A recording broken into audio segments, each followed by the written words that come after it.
We are Steve and Jill. Together, we've been buying and reselling land since the 90s. Our data-centric approach leaves our buyers asking, how can you sell it so cheap? Here on the Land Academy Show, We answer that and more. I'm Steve and Jack Butala. And I'm Jill DeWit, and this is the Land Academy Show. This is episode number 2170. Today, Jill and I are talking about common mistakes in selecting a county for land mailers and how to avoid them. Cool. This is important. We were before the show, we were talking about it, and I was asking why this is such a big deal. And do you want to explain what you said? It was good. Yeah, you can't, you need to decide how much money you want to make on it in whatever you're doing, really, in any real estate transaction. And then based on that, based on what you expect to make, there are a lot of choices you can make based on data where it's possible. So if I want to buy a property for $30,000 and sell it for $80,000, I'm not going to buy property in downtown Manhattan. And on the opposite side, I'm not going to buy it in the middle of the desert. People get in a lot of trouble here if that this is not their first step. And they end up with property that they own for way too long instead of converting it back to cash. So it's important, and it's one of my favorite topics, actually. Each day on the show, we answer a question from our Land Academy member Discord forum, take a deep dive into land-related topics by popular request. Aaron wrote, "Hi everyone. Do you pay a USA-based person to list property in Facebook Marketplace? I was thinking of offering a small amount just to do the listing and then a small commission if it is sold via the listing. Instead of training this person in land selling, I was saying they just need to be responsive and pleasant to inquiries and basically pass on a link to the property either from my website or my agent's website. Basically, I just need someone who is always online and with a pleasant looking profile photo and an old trusted USA-based Facebook account. Responding to this is this available messages, got it, has been the lowest value thing I do every day." Oh, I understand. I like that when I'm looking at things on like Craigslist or something, they'll say if the posting's up, it's still available. Very clear. So This topic is very close to my heart. Here's why. Number one, you are buying. If an acquisition passes your test, congratulations, you have purchased a piece of property that's grossly undervalued and it's off market. That's what Facebook Marketplace is all about. Off market stuff and getting a bargain. So you have an amazing deal that needs to be presented correctly on Facebook and then managed. And those are very time consuming things. It sounds great. I know this just from personally trying to clean out our garage sometimes. yeah. It's a lot. There's a lot of traffic, a lot of talking and useless traffic that goes into selling a property. If you get the right people in place, and we have had these in the past, we choose now to get real estate agents because we have a staff that handles this. Get real estate agents and do the work for us because we kind of outsource it. But I think this is a fantastic place to start. Mm-hmm. You're selling an $80,000 worth piece of property for $50,000 or $40,000. It's probably going to take you a week, and there's a bunch of stuff that needs to go on. You should outsource this. Mm-hmm. I love it. That would be a cheap thing to do. You're right. Yeah. Today's topic, common mistakes in selecting a county for land mailers and how to avoid them. So I'm going to utilize a fishing analogy, like a rod and reel fishing analogy once again. When you get up and go fishing, you have two choices. Number one, you can get up, pack a cooler full of beer and some sandwiches, get in the boat, and you're not really going fishing at all. You're drinking on the water and hopefully with a buddy, and you're having fun.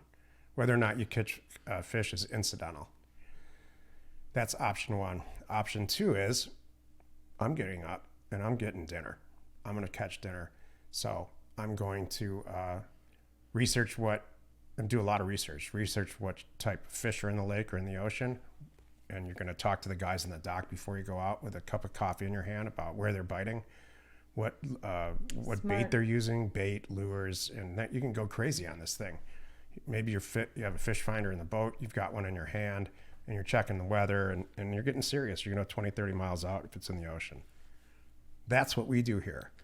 We don't guess about where we might catch fish or where we might buy real estate. We do a ton of research long before we decide whether or not we're going to go fishing there. In our case, whether or not we're going to send mail there. Right. So it's very common. Jill mentioned it yesterday. We just got done instructing a 3-day free course, and there are very new people in this time, very new people, and they're coming to us. It brought me back. Mm-hmm. They're coming to us with from other groups or just the regular old theories that are out there. Most of them are false. Not theories. It's just like urban myths about real estate and buying and selling real estate, and it's all rooted in guessing. Hey, let's renovate this house and see what happens. Right. And so let's open a restaurant and see what happens. It's that silly.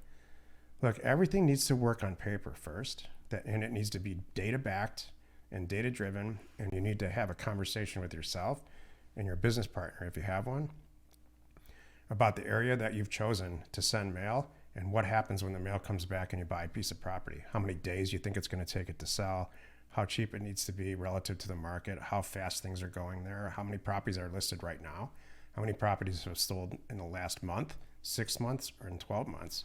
And all of that needs to be presented to yourself or your business partner in a manner that when you're all done, you're sitting there saying, I can't wait to go fishing in this one spot. I've done all the research. I can't wait to send offers to this area. So within this environment here in the podcast, I can't tell you how to do that. It would take too long.